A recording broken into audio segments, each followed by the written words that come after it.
afternoon, councillors, and those that are here in attendance and those that also might be checking in a little bit later on.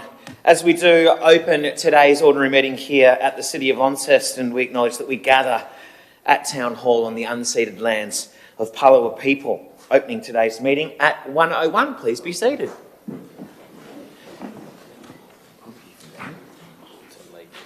I got one apology as we do open today's meeting from Councillor Gibson. And otherwise all here in attendance. And also in opening meeting agenda item 1, we do just preface that the regulations for 2025 does now ensure that an audio-visual recording is being made of this meeting, and we just remind those to just be respectful throughout our time here together today. Moving through mayoral acknowledgements, we've got declarations of interest at 3. So a councillor must declare any interest that a councillor has in any matter before discussion on that matter commences. Any declarations today? Okay, moving to confirmation of minutes at 4. 4.1 is recommendation that the minutes of the ordinary meeting of the City of Launceston Council held on the 19th of March be confirmed as true and correct record. Somebody please to move. Got Councillor Britton, seconded. Councillor Harris. Commentary from the table. Okay, to the vote. All those in favour? All councillors present, the motion is carried.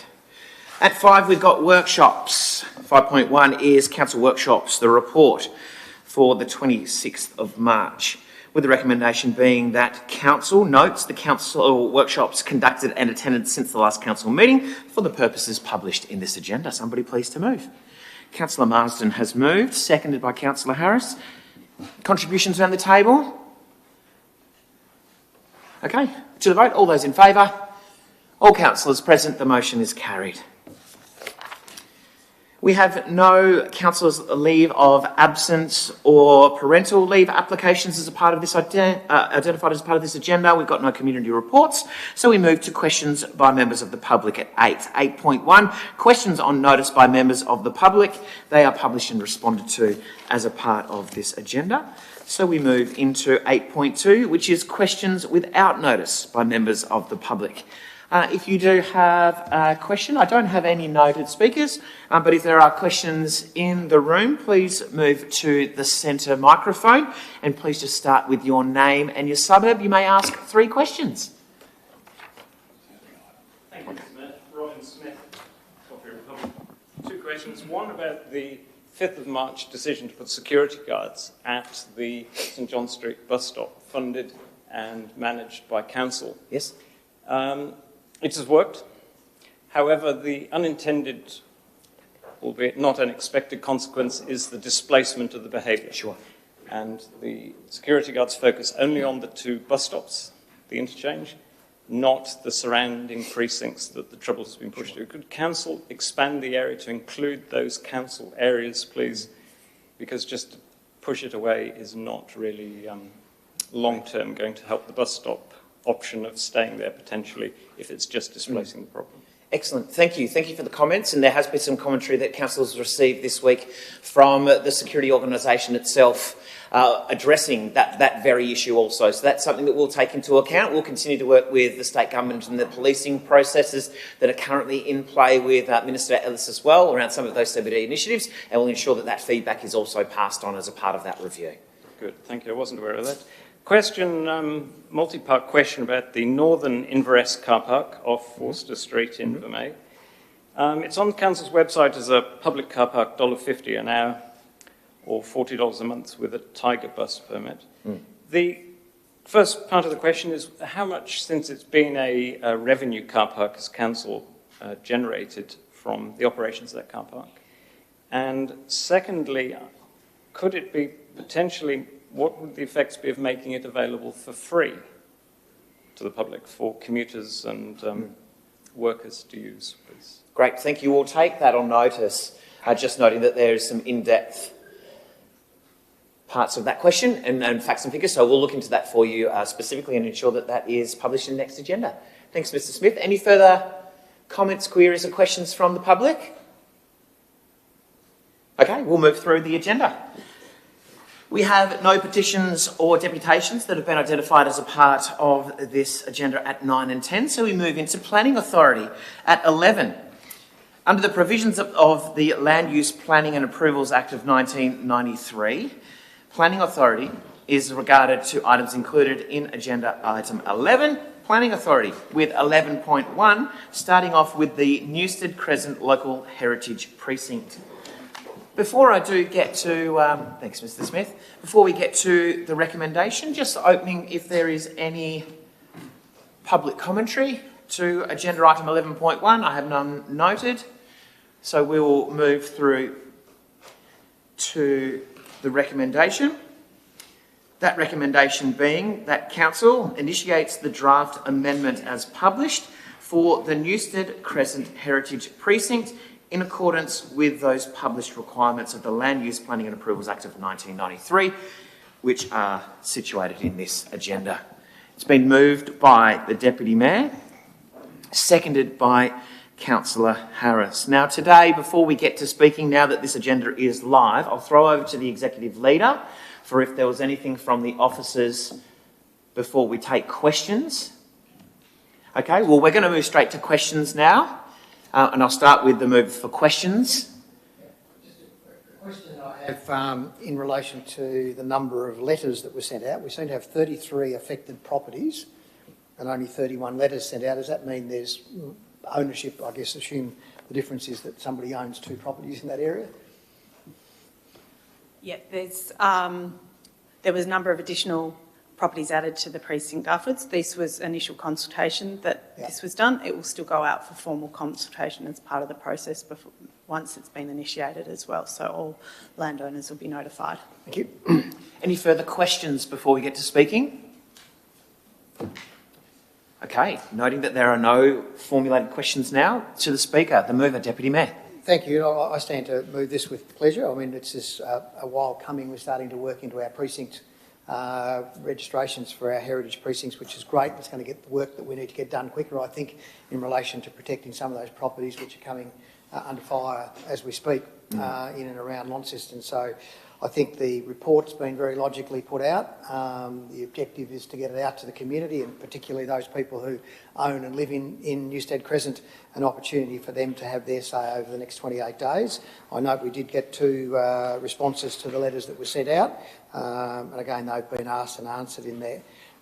Newstead Crescent's a place I'm fairly familiar with, having grown up in and around that area and lived at number 25 Pinkwhite Road, which is one of those precincts at one stage as a border, and I think it is a well intact precinct, and the concept about this is not stopping people from doing things.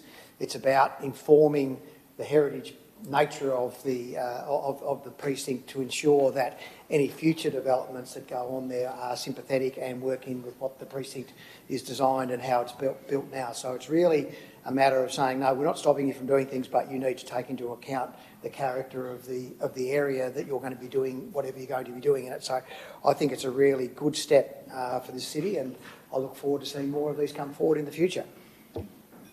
Thank you, Deputy Mayor. The seconder, Councillor Harris. Thank you, Mayor. Yes, I also stand to support this, and we had a bus trip there. It was clear to all of us that it's not only the houses, but it's also the trees, the street trees that help make this whole precinct have the feel that it has.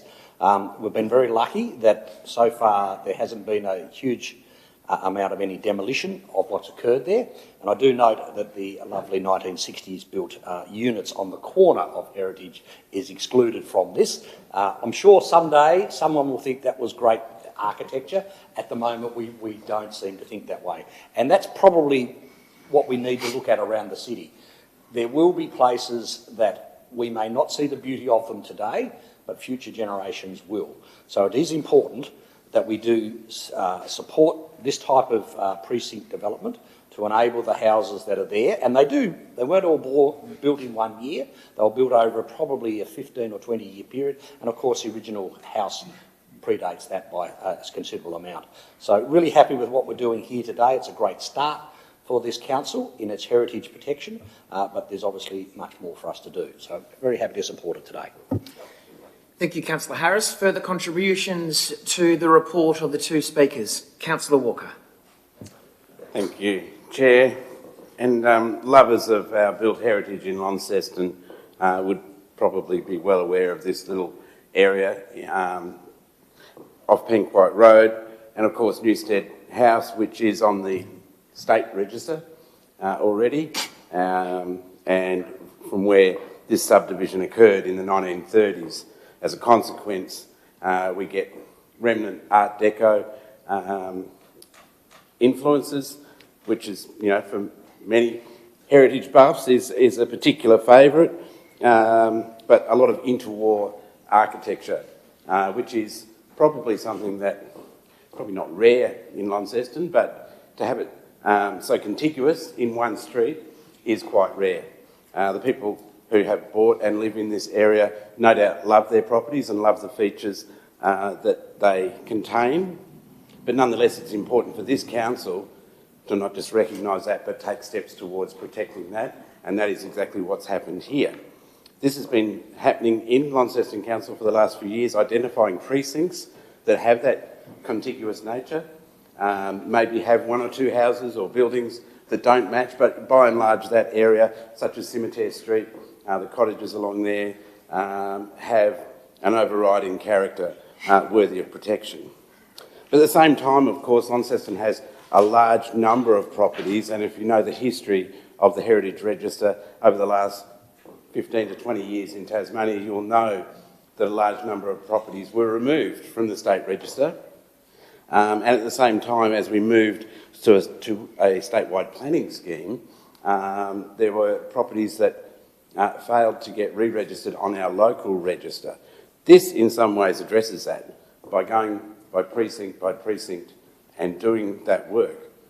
But unfortunately, there's definitely more properties outside those precincts that are worthy of register. And I know the people of Launceston have seen this happen time and time again, where a building that has obvious heritage value to our community has been demolished because it has absolutely no protection. And this is something that we have to avoid in the future if we want to celebrate Launceston as a heritage city. As we say as a council, as the community says, as tourists say when they come here, this is a unique city in Australia. And yet, property by property, we are losing that uniqueness, and it is something that we can sell and market to the world. So, while I do stand to support this work and congratulate the council officers on the important work that they've done here, I urge Launceston Council to act with all haste when it comes to going back through work that we commissioned in 2007 when we got Professor Paul Davies to look comprehensively at Launceston's properties from one end of the city to the other, and throughout our municipality for that matter, and identify those properties that do not have protection that need to be nominated for that protection. And I know there are people who have bought these houses who love them and who will protect them, and there are probably people who are concerned about a heritage listing on their property as well. But that's action for another day. Right now, we need to do our work and include more properties on our local heritage register to recognise the fact that this is what makes Launceston unique in Tasmania and in Australia. Thank you for the work. Great. Thanks, Councillor Walker. Anything further to close? Oh, Councillor Pentridge.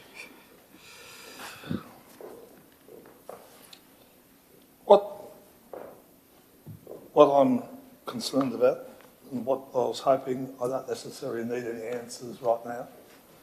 Most of us are well aware of Newstead Crescent and the buildings that are there. What I fail to understand is what danger were any of those buildings in the interim that we've chosen to spend money and time getting this on the register, where there's a lot of other heritage buildings that we didn't have the time to look after. So I was hoping that someone would come back to me and explain where was the danger that in Newstead Crescent, to stop everything else we were doing, to worry about Newstead Crescent, when we didn't have time to do other buildings that will be pulled down, then we're going to lose. So I can come back to me, please. Okay, yep. We'll take that on notice and we'll ensure that that's connected to you offline. Councillor Pentridge, thank you. Councillor Kai. Thank you. I'd like to thank our heritage officers, Sophie and especially Jess, who has now left us, for starting on this work. I think this is great work. And I think to answer Joe's question sort of ish is that this work was started so that precincts, a whole area can be protected, so that we didn't have to go individually listing individual buildings. So I think they were not work together done at the same time, their individual items and things on the agenda. Now, I would like to also bring up the fact that a lot of people were saying how once a precinct has been established that they can't do any renovations or they can't build anything on there. But the fact is they actually can, but this will actually help also, I find, with the planning scheme as well, where once in this heritage precinct, I'll read a few lines from here, that DAs, developments, need to demonstrate that they are compatible and in harmony with the area and with the local heritage precinct, and relevant matters should be considered would include streetscapes and townscape values. And I think with a lot of even heritage listed buildings where a building next to it could build something out of character and is not in harmony with the buildings that the original heritage buildings that is there, where when we've got this precinct, everything around that area will be built in harmony and sympathetic to the houses around. So I think this is a great start. I think this is the first or second one we're doing, and Launceston will expand and have more precincts where we can protect more built heritages in the area. Thank you. Thanks, Councillor Kai. Deputy Mayor to close. Thank you. Thanks, Councillor Kai, and I think that's right. Compatibility and harmony are the two key critical things in this particular precinct. I think just going back to probably times when Councillor Walker and I were both on the Heritage Advisory Committee, we did go through the process of trying to identify all the individual properties, and out of the Paul Davies report, there was a view that that was a lot of work involved in it, and we did, I think, involve Irene Planning, I think, to help us with all that. I think within the last 18 months, we've written to all of those properties requesting whether they'd like to be considered for heritage listing, and I think we've done a number of them already who came back and said, yes, we'd like to be registered. There's going to be work to be done on the others, so I appreciate that. That's all time involved in it to actually make sure you've got the historical context behind all the properties to be able to actually put them into the historic register. So there is work still to be done there, and I know that is continuing, and we are slowly getting through the individual ones. But the concept of the precincts was to actually do a big lot to ensure that we protect the fabric of a community or a district, and that compatibility and harmonious operation of those precincts is what this was about. It was an enabler us to get to where we needed to get to faster and protect a lot more of our sort of built environment into the future. So I think this is a great step forward. I'd love to do more. And I know a lot of the real groundwork was done a number of years ago, and that's going to come through, and I appreciate it might feel like drawing teeth for some people, but it's a process that we've still got to go through because the owners of the property actually have a say in it as well. Great. Thanks, Deputy Mayor. Putting it to the vote. All those in favour? All councillors present. The motion is carried. We no longer sit as planning authority. Thank you. Thanks, guys. We've got announcements by the Mayor at 12. We're publishing those monthly, so councillor reports at 13. Councillor Palmer. Thank you, Mayor. I had the opportunity to speak at the City Mission Community Lunch Morning Tea, representing you, man. It was a wonderful morning. I'd like to say a big thank you to the City Mission, Vinnie's Tasmania, the Salvation Army, Catholic Care Tasmania and the Benevolent Society. Over 400 community members had the opportunity to celebrate Christmas lunch, where otherwise they might not have had the opportunity, because we know that many people do wake up on Christmas Day alone. But those providers step up to the plate and make sure that they're not eating Christmas lunch alone. So thank you very much. And there was over 100 volunteers, I believe, that helped out on the day, and I know you're a big supporter of that, so thank you very much. I attended the first ever Tasmanian Devils football club match at UTAS Stadium, along with the Deputy Mayor, and we also had over 5,000 of our closest friends from the community there as well, yelling and screaming for the Tasmanian Devils, and what a game it was. It was outstanding. So to Brendan Gale and his entire team, we say thank you very much and keep pushing ahead. Congratulations to the mighty North Launceston Knights Bowls Club. They won the Div 5 Bowls pennant this week at Cosgrove Park, so well done to Div 5. I also had the opportunity to visit the Northern Recreational Hub, the brand new sporting complex, the community complex out there, and it is outstanding. It is absolutely amazing. Some might say that those netball courts could even, become an amazing dance floor. They're outstanding Tasmanian oak floorboards there. They're absolutely shining. So to Melissa and her team of workers out there, we wish you all the best, and we're really excited for our community to experience what that will offer. And on a bit of a different note, each week I do volunteer at the Starting Point Neighbourhood House in Ravenswood. I am a board member there, so I'll just put that on the record, but I was really, really disappointed and sad to rock up there and see that somebody had graffitied the neighbourhood house. So this neighbourhood house really does so much for the community. There's, hundreds of people that go through the doors up there each week. We have food programs, we have drug and alcohol programs, we have domestic violence programs, driving programs. You name it, we do whatever we can to support the community, and they're actually community members from Ravenswood, the northern suburbs, that are there volunteering on a daily basis. So for someone to go up there and graffiti that building, smash glass all around the neighbourhood house, it was really quite sad. But to their credit, all those volunteers got outside and got that graffiti off the walls. I'd also like to say thank you very much to the City of Launceston Council staff. They were up there with the trucks and the workers getting rid of all the broken glass that was all around the building, throughout the skate park, across the road. It was just really, really disappointing that happens. I don't understand it. But to the community that did rally, thank you very much. And finally, I attended the Australian Multicultural Festival with the Deputy. And there was over 300, I didn't even know it was there, how about that? There's over 300 students that go to this venue down there on Charles Street from over 35 different nationalities. And yes, there was plenty of multicultural food for me to sample. I tell you what, it was outstanding. So thank you very much to everything they do for our community as well. Thank you, Mayor.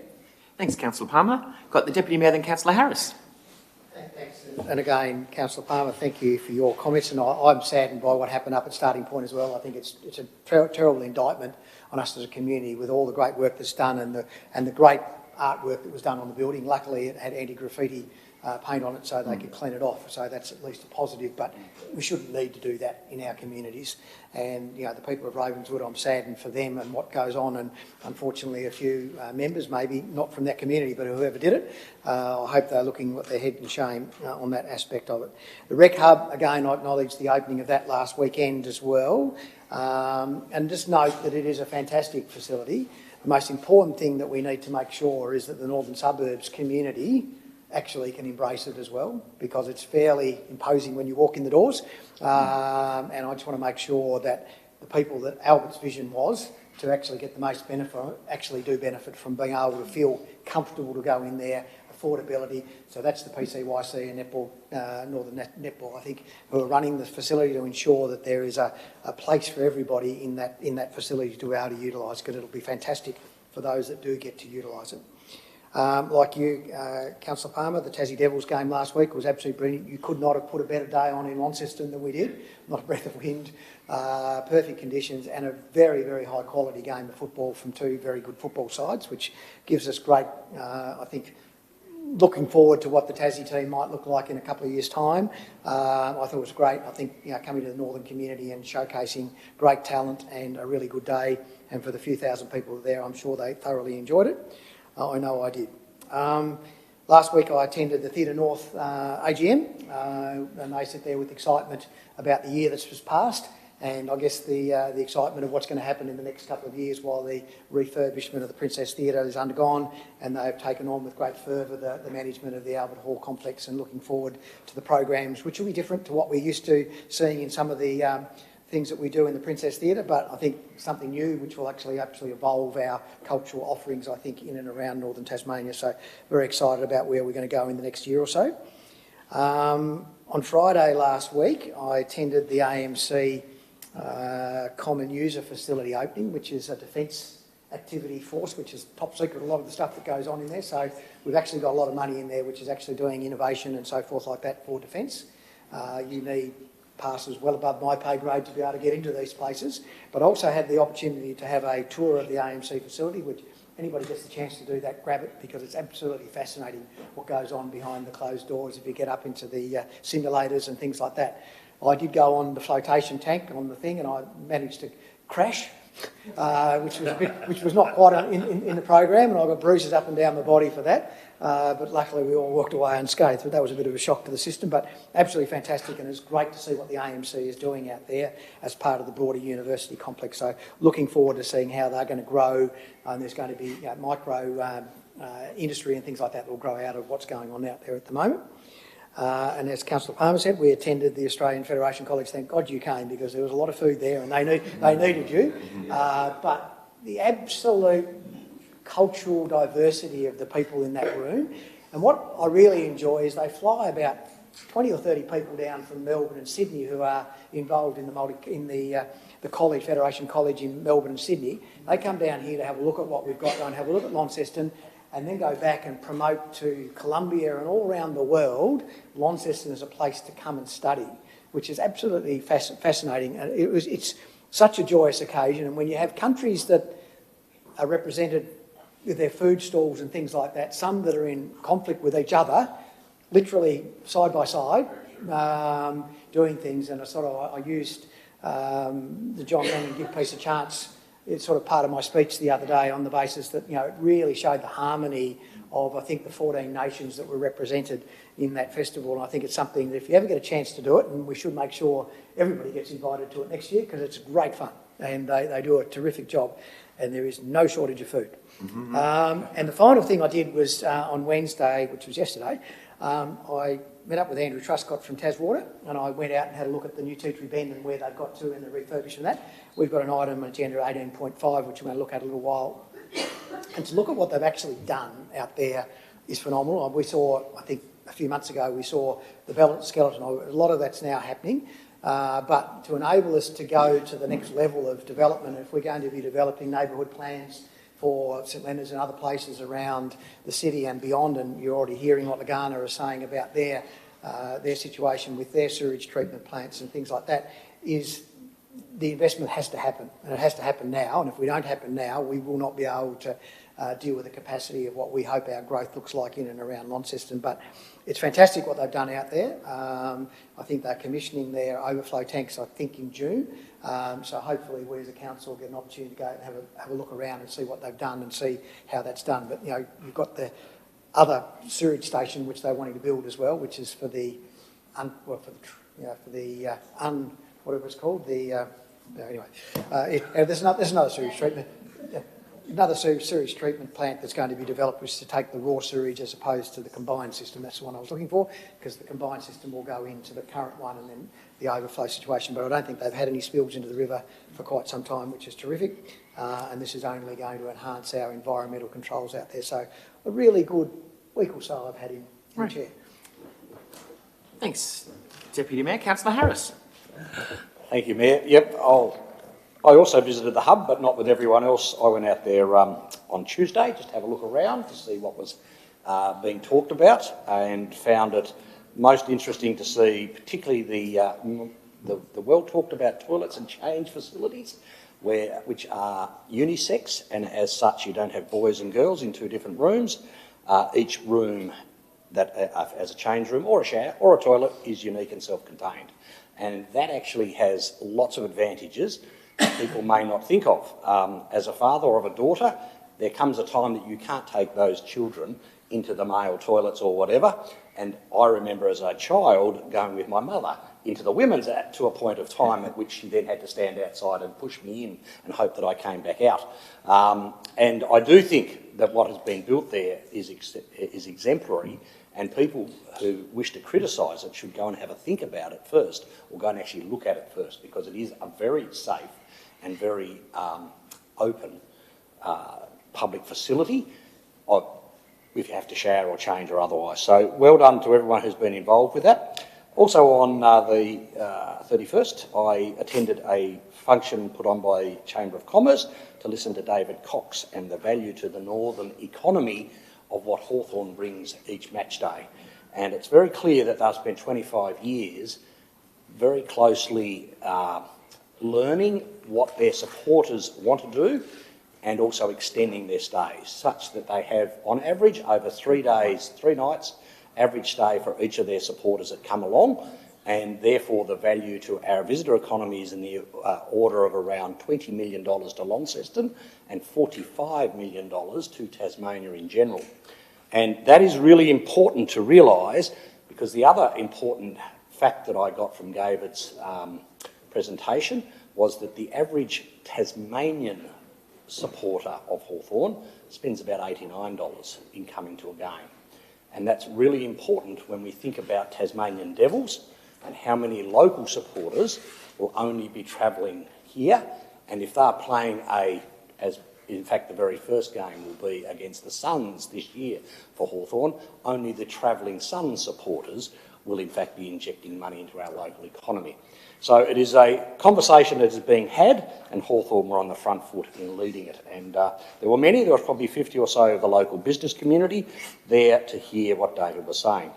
Like many others, I also attended the Tassie Devils. I was out in the open, I wasn't in the corporate box, so I didn't see any of you there, but I'm sure you were there in the crowd of 5,000. A great game. We also attended Thoroughfare, and I'd like to just tick off to and congratulate our staff who worked long and hard to put on a fantastic street art festival.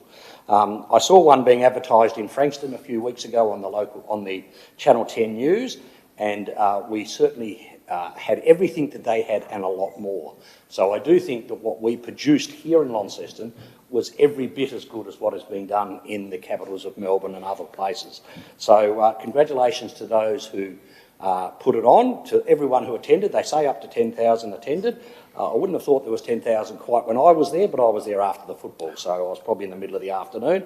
The lasting legacy for this will be more than 15 murals that will be in our city, and I do encourage people to come into the city and have a look at those in Dickie White's Lane, the Tattlers Lane, also the laneway up behind what was Cotton On, and before that for the LBS Bank up towards this NOA Arcade. So there are some wonderful murals there. It will be interesting to assess if and when we do another one and what it might look like. Certainly I have some ideas, and in talking to the artists, they would love to come back. We also had Council Connect with Taswater at the Albert Hall, where a number of councillors attended, where we had the opportunity to talk to the Taswater CEO and the board and chairman of the board, which was great to get first-hand what Taswater are doing for Launceston, but also with our fellow northern councillors. So that was a great opportunity to spend an hour with them. Also, I attended the launch of the Greater Regional City Challenge, something that's been ongoing for the last 5 or 6 years, and this was the 5th iteration of funding, where they have raised over $100,000 to be made available to projects locally that will help address loneliness, amongst other items. And it is a problem of our modern society. And so anyone out there, go and have a look at Greatest Regional City Challenge, look at the conditions and see what you might do. The application form requires less than 200 words to put your best foot forward. So it doesn't have to be war and peace. And I do congratulate those involved with the Greatest Regional City Challenge. Not only Owen Tilbury, who's been the one driving force behind it, but also those who have donated to it. Whilst Council did donate originally to help it get established, it has since been funded primarily by local businesses and entrepreneurs who wish to donate to make our city better. So I really do encourage everyone to check that out. And that'll do me. Thanks, Matt. Awesome. Thanks, Councillor Harris. Any further community reports? Councillor Breeze? Councillor Pentridge? Thank you, Mayor. I just wanted to say that as well as joining Councillor Palmer for the Thank You morning tea event last Monday, I also had the opportunity after workshop last Thursday to attend the Micah Women's Network dinner that brings Christian women together that advocate for a just world through influencing political engagement. The speaker there was Asuntha Charles, and she's a global humanitarian leader. There were 180 other women there, and it was a very enjoyable and insightful evening. And also yesterday with Councillor Kai and yourself, the Mayor, I attended the peace event, but I will let Councillor Kai update you on that. Thank you. Great, thank you. Councillor Kai. Thank you. I'll start with, on Sunday the 29th of March, I joined Professor George Raze for his annual Dementia Walking Day, and as the professor said, just walking 3Ks a day can help reduce the risk of dementia by 25%. The walk was a wonderful way to stay active and stay connected with our wonderful community. Now, yesterday, as Councillor Priest said, I attended the Peace Festival at the Northern Suburbs Community Centre with yourself, Mayor, and Councillor Priest. The celebration marked a special moment with the unveiling of the peace chimes in the Garden of Peace and Reflection. It was a heartwarming gathering filled with yummy food, cultural dancing and lots of music. And there was a little boy, probably 2 or 3, who was dancing along in there as well. And it was just not quite as big as the multicultural event, but there was a huge, diverse amount of community members there. Now, most importantly, it was a very great connection, and there was a lot of sharings and laughters, and I think this is a great event that brings the community, especially up at Northern Suburbs, together with its strengths and compassion. And I'd like to thank Trish, Mary and the team up at the Northern Suburbs Community Centre for running this very special event and the celebration that it brings the community together. Thank you. Great, thanks Councillor Kai. Councillor Pentridge.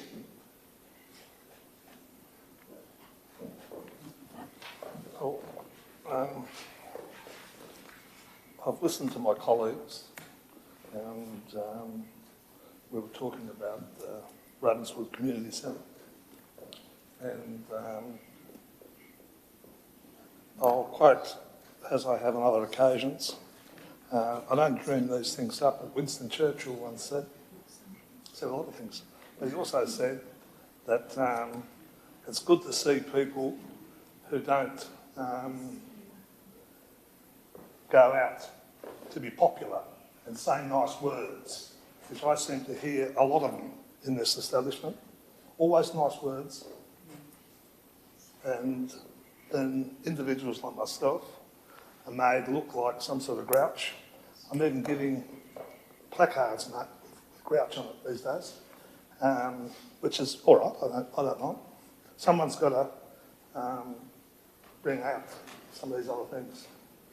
Now, and speaking on behalf of, I won't say that we all should remember that we represent all of Launceston. And I think we've done a fair bit of work, this table, to try and put a fair share of support behind Ravenswood. And I'd like to think that Ravenswood is listening loud and clear. It's making it impossible, well not impossible, but very hard for the broader community to be asked to continue supporting our suburbs. I mean, I won't go through the records, but if you look at how much money we spend on our on those suburbs, it's a pittance compared to what's spent everywhere else. There has been people who have chosen to insist that the Ravenswoods, the Waverleys, the Mayfields, the Racheleys get their fair share of the budget, but they better start accepting some responsibility for what goes on. Because from what I heard, and I'm not going to point the finger, I'd like someone to put some pressure on somebody and find out who did do the damage. Because someone knows, and I would imagine the community knows. Now, if it was outside the community, then I think it's only fair that we know that too.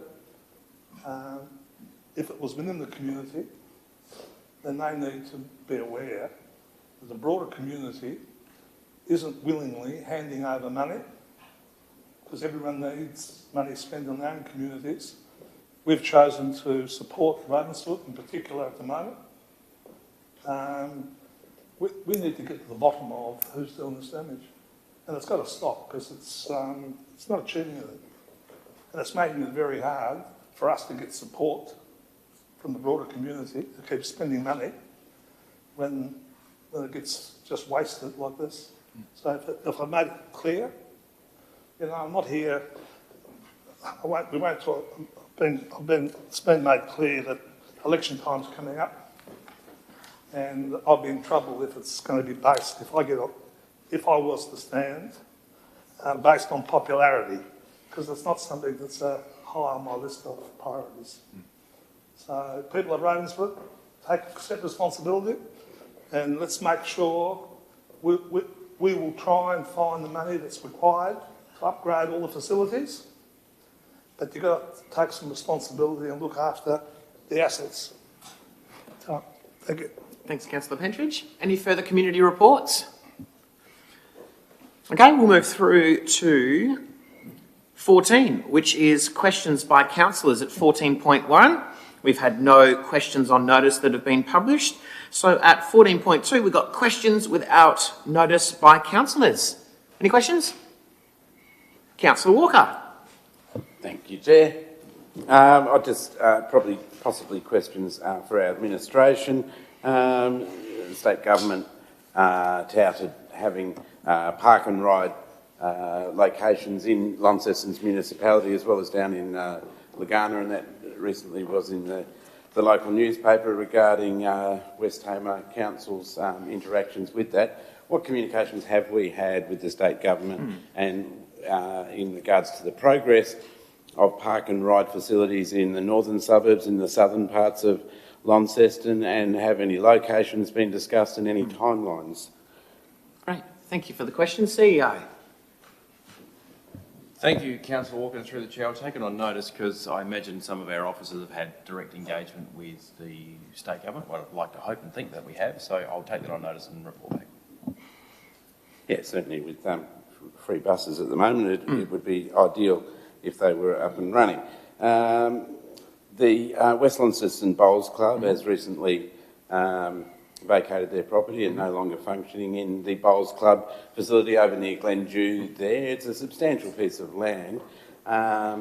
Has Council made any endeavours in any direction to establish what future that location could have, and indeed how could the community have contribute towards that future?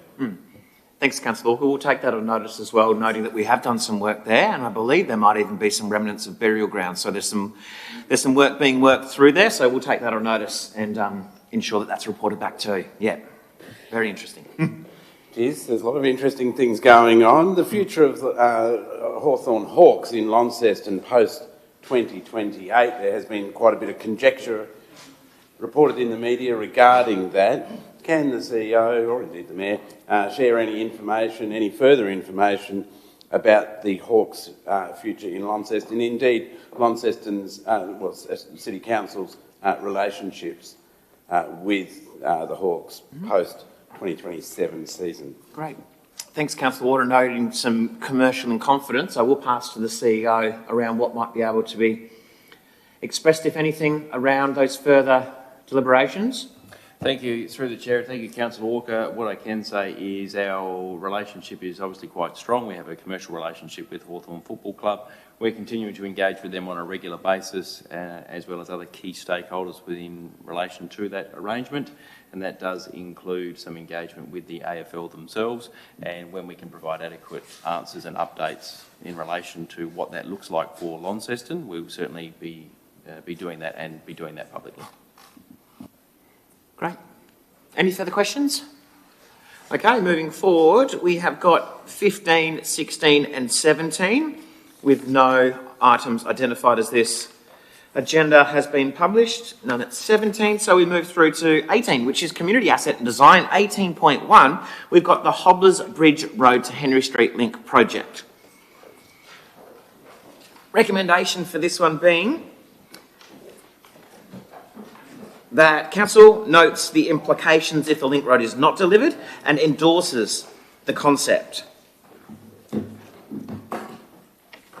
Somebody please to move. I've got Councillor Harris has moved, seconded. Deputy Mayor has seconded. Before we open discussion, we will just go to the officers through the Executive Leader if there's any further information to the report. Okay, so questions first, starting with the mover, Councillor Harris. Questions, Deputy Mayor? Any questions from the table before we get to speaking?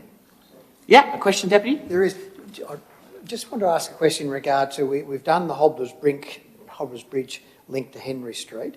I presume the planning also looks beyond that remit, as in how that then flows into Launceston and traffic more generally in and around Launceston, that's sort of been that's been modelled as part of this process as well? Yeah, Yep. yeah, that's, yeah. Thank you. Great. Further questions? Councillor Walker. Yeah, questions in regards to, obviously we've identified that there are flooding issues, especially at the southern end of this proposed link, landslip issues in one particular spot worse than others. Is this study intending to answer those questions, or is this study being proposed because we already believe those problems can be overcome? Thank you. Yeah, so we believe the geotechnical issues associated with the landslip, so the information obtained to date is quite a shallow slip, manageable throughout the construction activities. I believe what you're referring to is the inundation of Henry Street is it the northern end, or did you mention the southern? The southern end at Hobblers Bridge, where the roundabout is, has previously been inundated with water. And also the Henry Street end, yes, as well. Yeah, so there is flood impact assessments and river height data that informs this this work. I mean, the majority of the road will be flood-free, but like in all events, if they're large enough, it would impact the road. Particularly, I mean, Henry Street's probably the first one to go under, as we all know. Any further questions? Councillor Pentridge.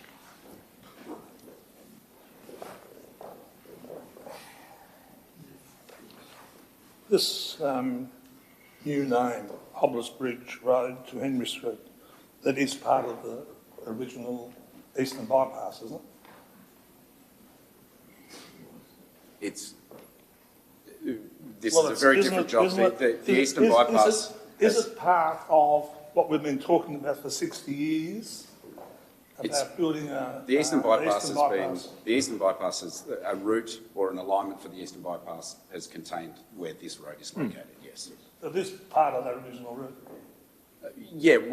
Various iterations of that project have identified this as a route for the Eastern Bypass.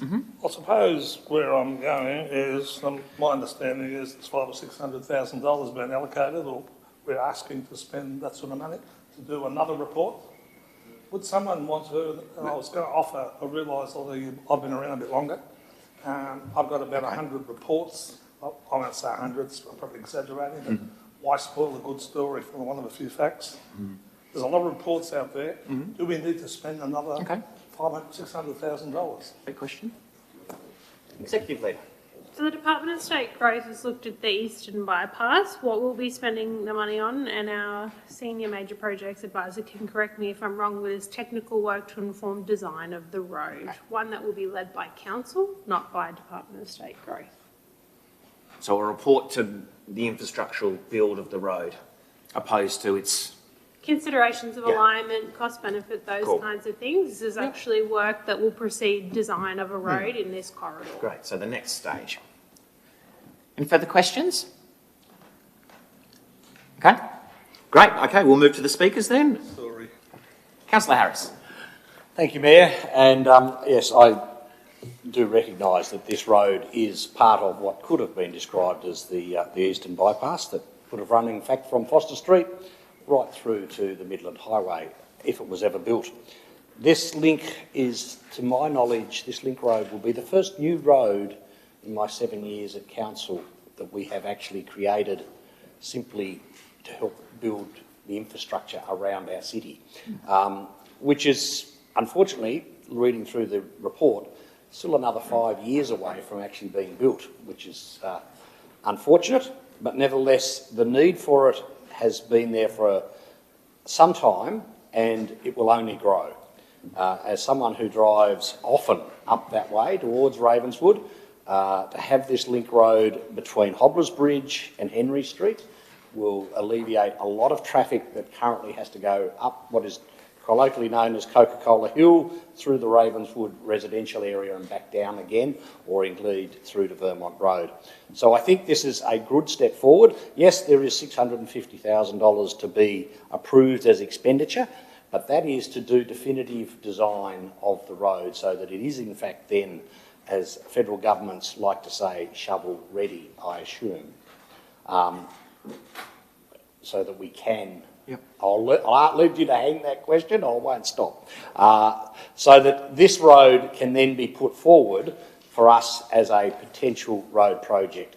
And this is, whilst it will benefit Launceston, it will actually benefit the whole of the region.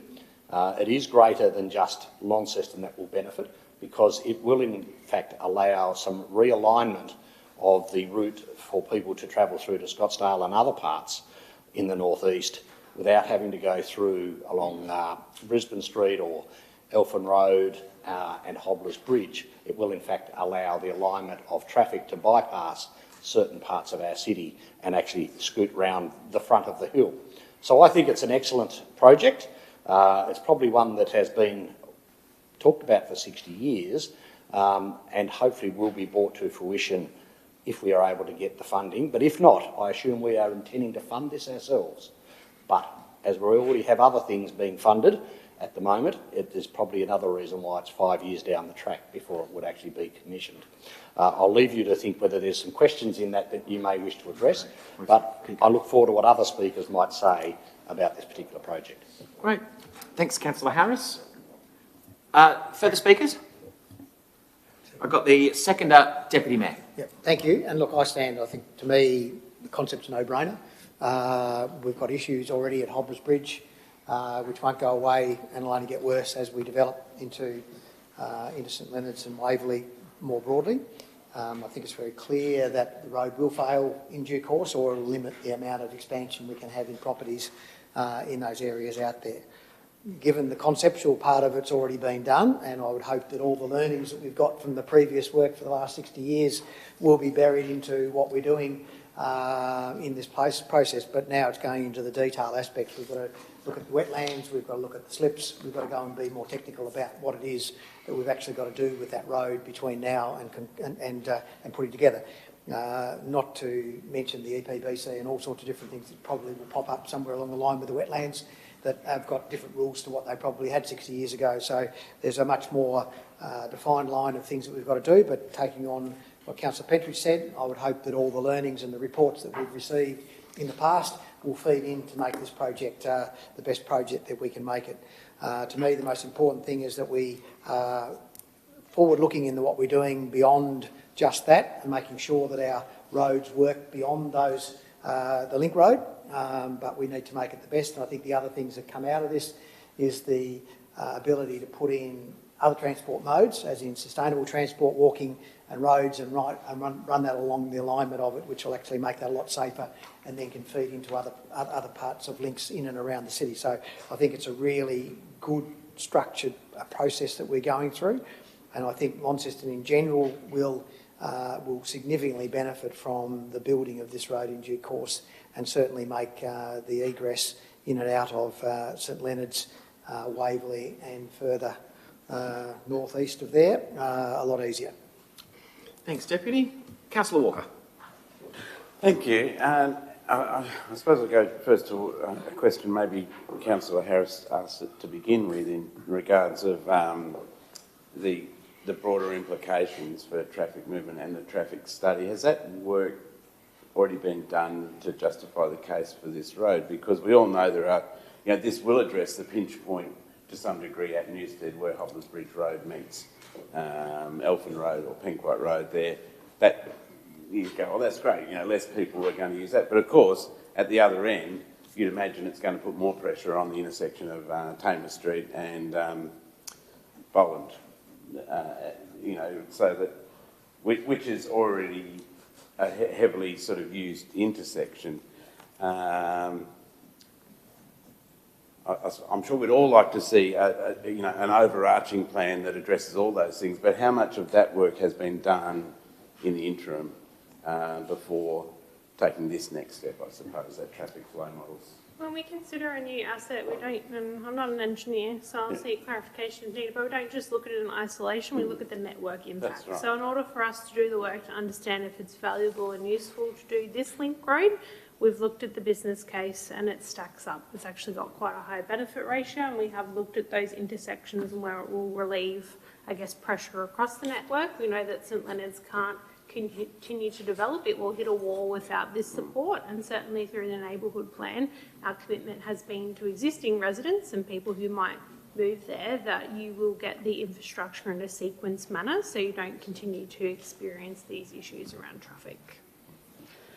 All right. Well, I will speak to the issue if I may, Mayor, and I will support this further work to do this investigation that would lead towards the more substantial work in the future.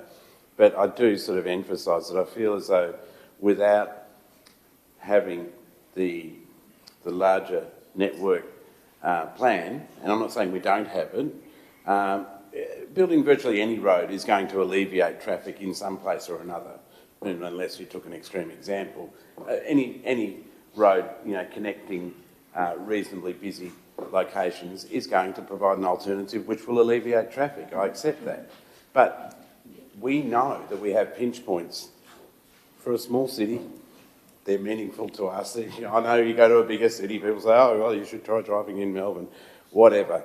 The point being, we do have these pinch points that have not got better. We've tried to address them. We've put traffic lights in where there were roundabouts and things like that. People are experiencing those pinch points.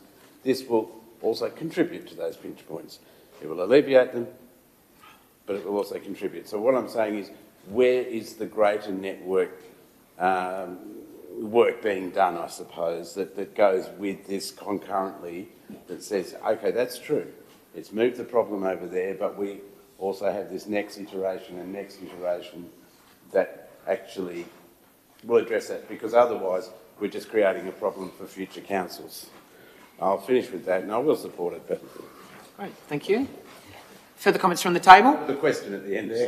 Sorry, I'll finish by just saying, where is the work being done that was yes, this will alleviate some roads, but will create additional pressure, and a future council will definitely have to address that as the next iteration. So to clarify, if we add a new road, how do we look at augmentations or improvements to other parts of the network so that we don't create a bigger problem? Yes, yeah. So I'll pass to our engineer from infrastructure planning. So for the concept design for the link road, we did undertake some traffic modelling, which does look at the broader network, and that confirmed that the network would perform in an acceptable manner. And then in addition to that, when we did the business case, there was further traffic modelling done to look into that in a bit more detail. And there'll be further traffic modelling to confirm that again in a later stage of the design, yeah. And to what was maybe a question or more of a statement from Councillor Harris earlier, there is on page 30 a table that outlines the process regarding comments around it being 5 years away. It's totally at Council's discretion if they wish to fast track progress for this particular link road, and it does lay out where we're up to and what steps we have coming. So the next part is investigations and studies. Then in 2027, we move into concept refinement and development application before we then move into detailed design. Great. Further contributions? Anything to close? No. Oh, well, I will close simply by saying, yes, I found that table. And basically, by the time we get to detailed design, we would have spent just over $2 million to actually build a road that will probably cost us $35 million at today's estimates, if I'm reading the report correctly. So this is a big commitment from this council on this particular project, one that is clearly needed if we are to fully unlock all of the land that is available between Waverley and St Leonards. If without this work, we will be restricted to only about 700 lots instead of 3,000.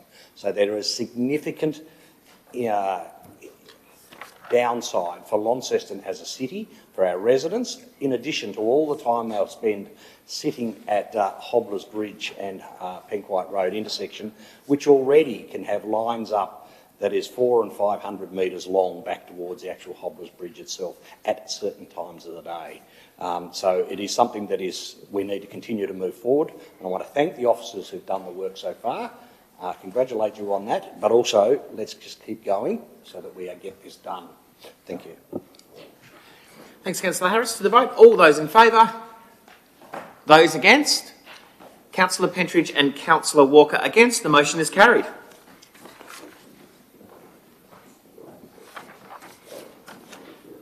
Thank you.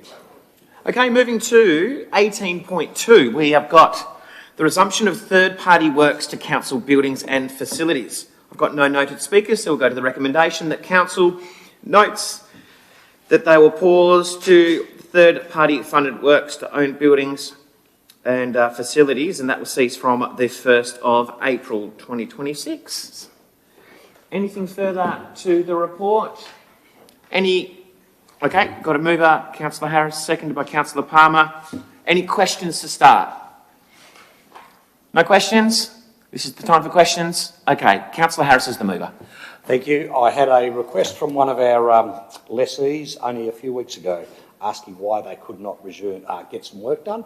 And so to see this resumption of third-party works to council buildings and facilities now being allowed will indeed be good news for many of those lessees who have had to be held off in their attempts to either improve or repair their property whilst we got everything in place so that we didn't have things that were going to be impacting on other things that might not be immediately obvious to the first request. So I congratulate council for doing that, and I thank those many people who have leased our buildings for their patience and understanding. I don't know that we should have chose the 1st of April as the day, but it is the day. It is what it is. It's no jokes. You are now able to resume getting some work done to those buildings that are council-owned, but nevertheless the operators feel, and these are mainly minor works. It's nothing great, but it might be as simple as fixing a toilet, redoing something like that. So I just wish everyone to support this so that they can get on with doing things as can council in a ordered way so that we understand what our tenants are doing to what is effectively our property. Thank you. Thanks, Councillor House. Anything further, Councillor Palmer? Anything further from the table? Councillor Walker. Yes, I do like the idea of putting in the request process that makes it clear and succinct for seeking landowner consent in order to do these works. And I thank the council officers for advancing this. I'm sure there's been quite a few groups, communities and otherwise who've been waiting to make a move on things. Great. Thank you. To the vote, all those in favour? All councillors present, the motion is carried. 18.3, we've got 316 to 320 Invermay Road, Mowbray. Request for fee dispensation to waive, remit the planning application fees. I've got no noted speakers to this one. Yep, so Deputy Mayor. Oh, Councillor Harris is going to run with it, is he? Okay.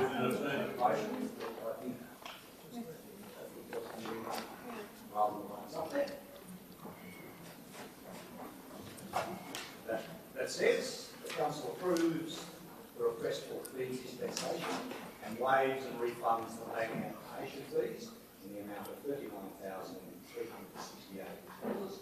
The PA number 7136, sports and recreation, construction of alterations and additions to a sporting facility and installation of signs. Great, that's been moved by Councillor Harris. It's been seconded by Councillor Britton. Councillor Harris, anything further? Thank you. Just to say that this is a second DA at the hub, as it is known, to build 4 new basketball courts behind the new building that is the hub. That will increase the number of courts available at that facility to 7 for basketball and other similar sports like futsal, which a earlier study, I think it was around about 2019 or 18, showed that Launceston was over 20 basketball courts short of what is needed in the community. And so bringing online the 3 with the hub, as we opened last week, is a step in the right direction. To bring online another 4 at the cost of about $18 million, paid for by the state government, without any contribution from us. I think this is a small step that we can do to encourage the state government to continue to invest in our sporting recreation facilities here in Launceston. And whilst it doesn't, and I hope doesn't set a precedent for others to come and ask for the waiver of the fees, I do think in this particular instance that council should support the state government's endeavours and waive the DA fee of $39,000. Thank you. Thanks, Councillor Harris. Councillor Britton. Thank you. Just want to echo what Councillor Harris has said. This is a huge investment in Launceston. It's a massive benefit for the whole city, and obviously, as mentioned prior, the northern suburbs. It's a drop in the pond compared to the money that's been spent out there, and I think we can just look at it as a bit of a contribution coming to us towards it. And as a side note, perhaps they'll chuck that 40 grand towards the QV mag in future. Thanks very much. Thanks, Councillor Britton. Further contributions? Councillor Walker. Yeah, of course, there's 2 schools of thought. I suppose if you're spending, $30 million on a development, you'd think that, 30 or 40 grand is a drop in the ocean, and therefore you wouldn't need to ask for it. But nonetheless, council should and does recognise when these developments are of community benefit, and we've done this numerous times in the past. Likewise, our council officers have fairly reliably recommended not to approve these things because there is a policy void in this area, which is noted in the report as well, that without a policy, it is prescient of our council officers to not create a precedent of recommending that we start giving out this remittance. There's probably various ways we can approach this in the future. It could be that that these fees are paid and that we decide to remit a certain amount, 50% or all of it or whatever. It could also be that, there might be certain criteria that have to be met in order to ask for these things. After all, if you're going to build a... Councillor Walker, let's not get to the hypotheticals. Let's just please stick to the recommendation here, which is waiving the fees, not creating policies around the fees, which is a valid point, but let's continue on, please. Well, it's a valid point because it's mentioned in the report. Keep going, please. And I do think that we continue to face these questions until such time as we do establish a policy around them. Without that policy, we're going to find ourselves here again and again doing the same thing. So I think that's why it's relevant. Thank you, Chair. I will stand to support this remittance, and I thank the state government for their contribution to this Northern Suburbs Centre, and I wish them all the luck in getting this approved. Thank you. Great, thank you. Further contributions? Anything to close? Okay, to the vote. All those in favour? Those against? Those against? Councillor Pentridge against. The motion is carried. At 18.4, we do have a fee waiver, alterations and additions to East Launceston Croquet Club at 22 to 30 Adelaide Street, East Launceston. Before we get to the recommendation, I do have a noted speaker. Mr Goddard, thank you for coming in and thank you for your patience. Thank you. My name is Paul Goddard. I live in East Launceston. I'm also president of the East Launceston Croquet Club, which has been in existence for over 100 years. From the letter I sent to Mayor Garwood, you'll be aware of the situation regarding the improvements we wish to make. As we have over 50 members, all of whom are seniors, I'm sure you'll agree the development is both essential and long overdue. We appreciated being given permission by Council to apply to the State Government's Active Tasmania Fund and fully accepted that you would be providing no financial support towards the project. Saying that, in addition to paying for concept drawings, scope of work, full architectural plans, building certification, we've also had to engage a consultant to guide us through the complex approvals process. Buildings costs are constantly increasing, and the 6-month delay in the announcement that we had to secure the funding, plus the 3 months we awaited to receive an approval to apply for a development application, have all added to the original budget. It could legitimately be argued that we should have known that council would be expecting us to pay fees to improve their property and factor them into our funding application. But the truth is we are not developers and we honestly didn't consider it. While we understand council's concerns with setting any undesirable precedents, we also feel that offering some minor relief to a small not-for-profit organisation that's contributing in excess of $15,000 of its members' funds towards the development of a council-owned property is a thoroughly worthwhile act. We hope you will consider our request favourably and look forward to your decision. Thank you. Great. Thank you very much.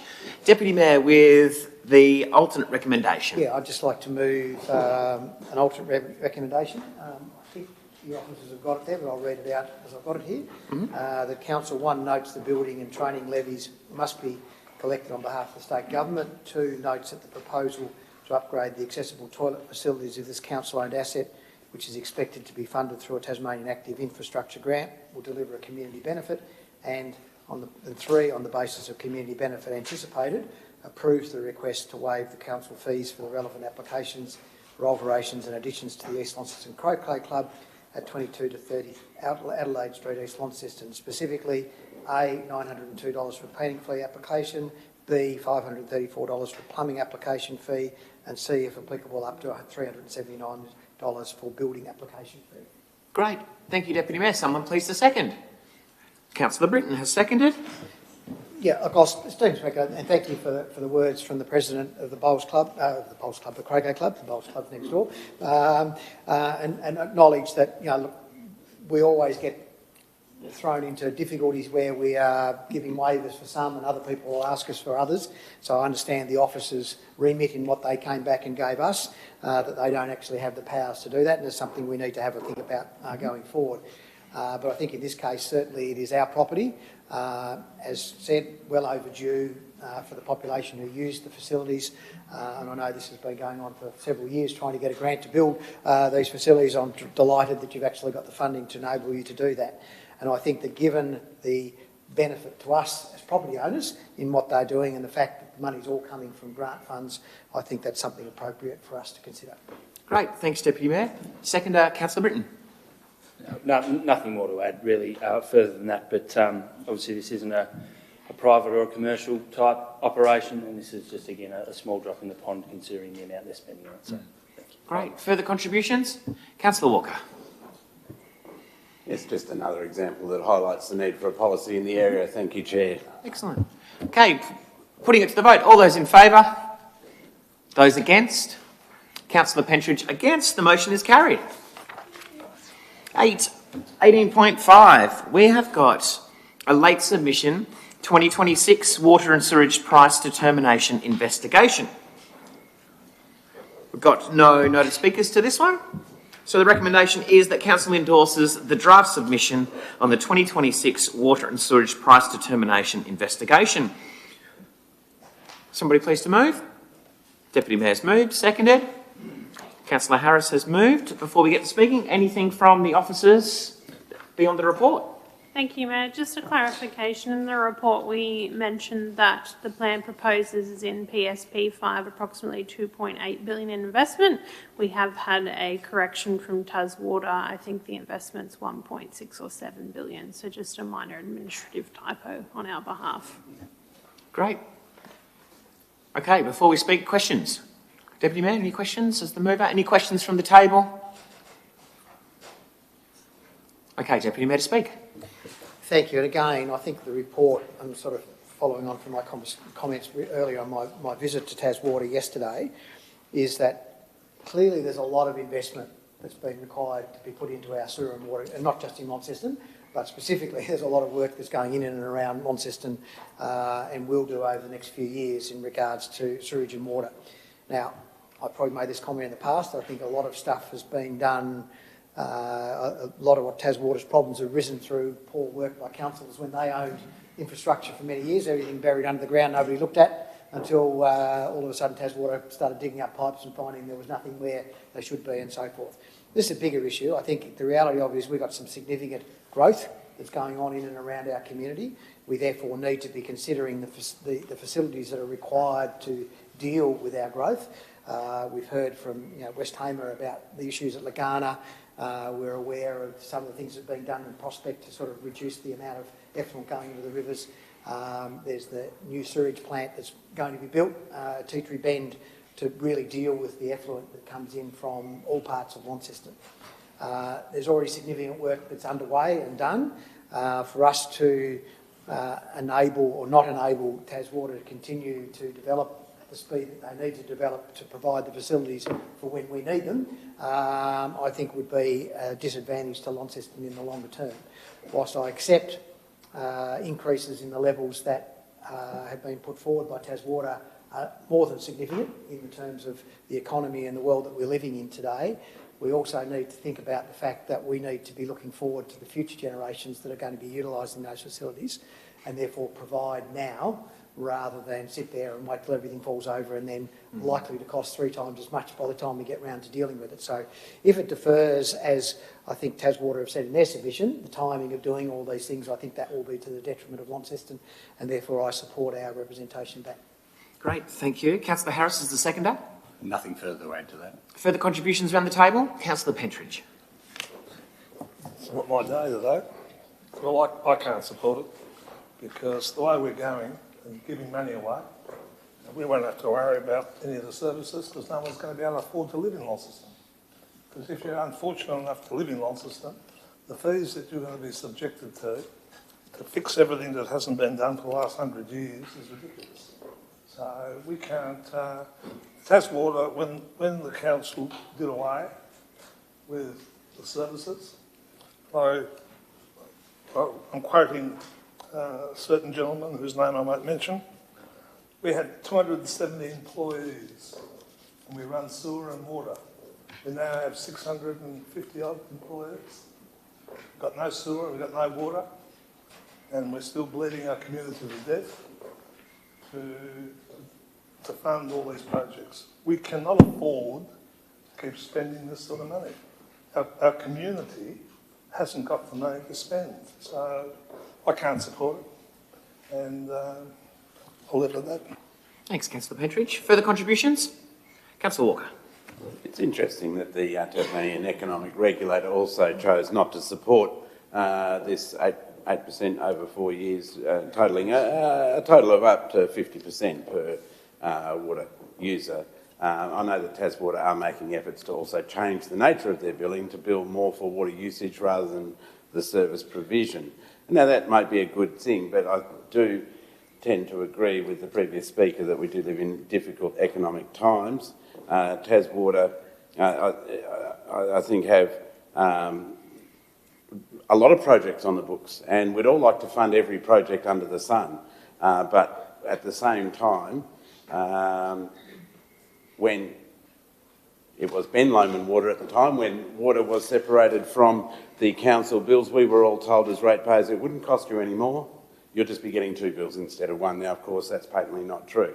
What is true is that people are paying more and more, and I tend to agree with the economic regulator. If it means that Taswater have to temper their ambitions and their projects and not solve every problem at once, they will still get an increase. It just won't be as much as what they're asking for, so I do not support the letter for Taswater. Thank you, Chair. Thank you. Any further contributions? Anything to close? Cool. Okay, to the vote then. All those in favour? Those against? Councillor Walker, Councillor McMahon, Councillor Kine, Councillor Pentridge against. The motion is carried. Thank you. Delivery and performance is at 19, with 19.1 being the Municipal Emergency Management Coordinator role. Now, there has been a circulated amendment to the recommendation here, but fundamentally the recommendation is to rescind the previous nomination and bring in the new nomination, which is Nathan Williams as the Municipal Emergency Management Coordinator. Somebody moved? Deputy Mayor's moved. Seconded by Councillor Harris. Any questions around the roll? No questions from the table? Okay, Deputy Mayor. Look, no. Yeah. I should speak. Look, I'm just ringing, my first standing to speak. Firstly, just really to thank Linda for the great work that she's done for the council over a number of years. She's been a real mainstay in the background of everything that we've done in regards to municipal emergency management work, which I think has been exemplary across Launceston. We haven't had any major disaster that we haven't dealt with to date. Hopefully that continues on, Jordan. And Nathan in your new role. But I just think Linda, change in circumstances for her. Her partner's just retired from the Tas Fire Service, so the likelihood of her continuing on longer term is probably less likely. So I think having a changeover now is sensible. I know Linda will be there to be a backstop and assist in the case, in the situation of handing over the knowledge that she's built over a number of years. So firstly, thank you, Linda, for what you've done, and secondly, endorse the appointment. I was wondering what the both roles were when I read it. Now I know that there's only one. I'm pleased. So I'm very happy to support Nathan to take that role. Great, thank you. Councillor Harris, anything further? Any contributions from the table? Councillor Walker. Yeah, I was going to ask for that clarification. Thank you for that. And I'm just expecting to see Mr. Williams in a pair of overalls and a hard hat at different times in the near future. Great, thank you. To the vote, all those in favour? All councillors present, the motion is carried. Flicking through to 20, which is Strategy and Innovation, 20.1. We've got the lease at St Leonard's Soldiers Memorial Hall. Now, before we do get to the recommendation, I've got a noted speaker, Ms Clark. If you don't mind, please moving to the microphone, if you would like to speak. Thanks, Ruth. Good afternoon, Mayor and councillors. My name is Ruth Chalk, and I'm speaking on behalf of NOS in support of agenda item 20.1, the proposed lease of the St Leonard's Soldiers Memorial Hall. NOS is a long-standing Launceston-based organisation that has supported people with disability for 35 years. We currently support around 150 individuals through community programs and social enterprises, with a strong focus on inclusion, participation and connection. The Soldiers Memorial Hall represents a strategic and highly suitable venue for our activities. It's cost-effective, offers secure access throughout the week and is fully accessible, including level entry, wheelchair access and space suitable for a hoist. Importantly, no major accessibility risks were identified in our initial walkthrough. The hall is particularly well suited to our core programs such as drama, band and music, which have high participation and strong community engagement. It would also allow us to run inclusive activities like bingo, arts and flower programs for the aged care. Location is a key strength, being on Station Road in St Leonard's, close to schools, Southern Cross Aged Care, local shops and the park. It creates genuine opportunities for intergenerational and community connection. Our participants would be visible, active members of the local community and not hidden away.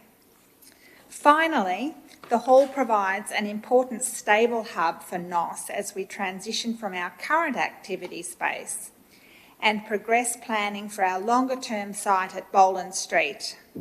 This gives certainty, continuity and a positive use for a valued community asset.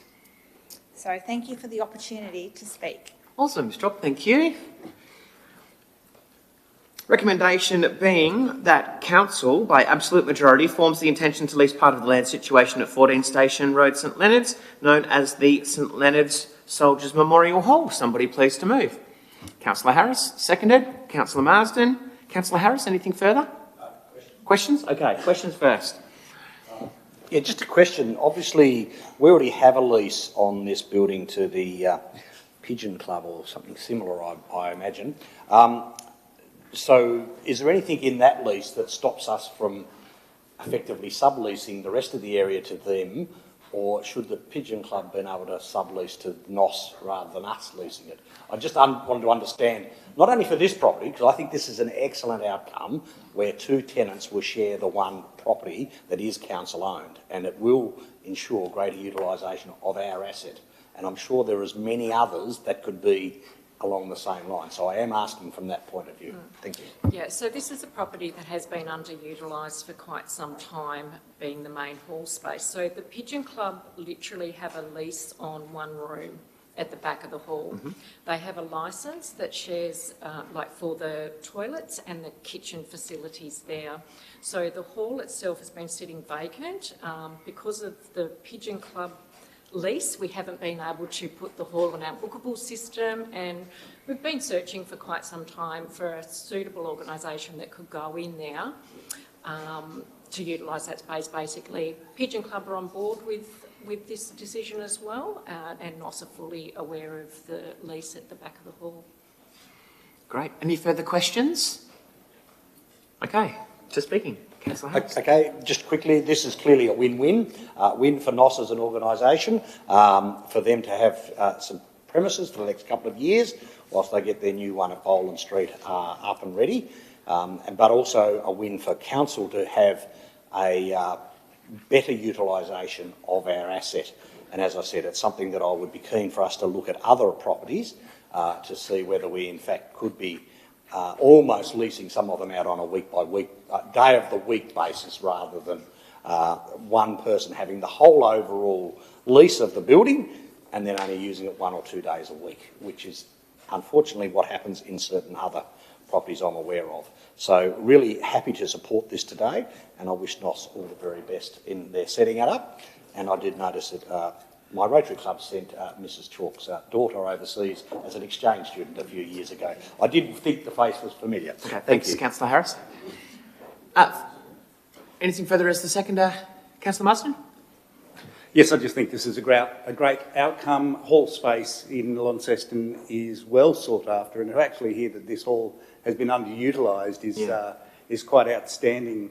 I would imagine my fellow councillors have representation quite often by people saying, can you please find us a space? We meet regularly, can you help us please? So this is a great outcome, and that we can have more than one tenant in a council-owned facility just means that we are utilising this hall to its maximum capacity, and if we can do that across all other council-owned halls, that would make me very happy indeed.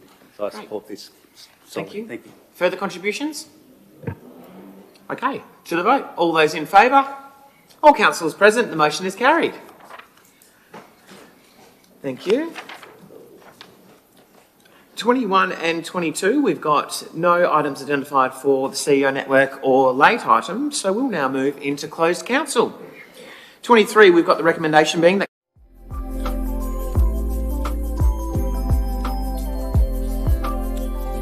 Councillor Britton, seconded by Councillor Palmer. All those in favour? All councillors present, we move into closed session.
Okay, councillors, we're back in open session now. Can I please have somebody to move that the displayed table of contents is a correct record of what was spoken of?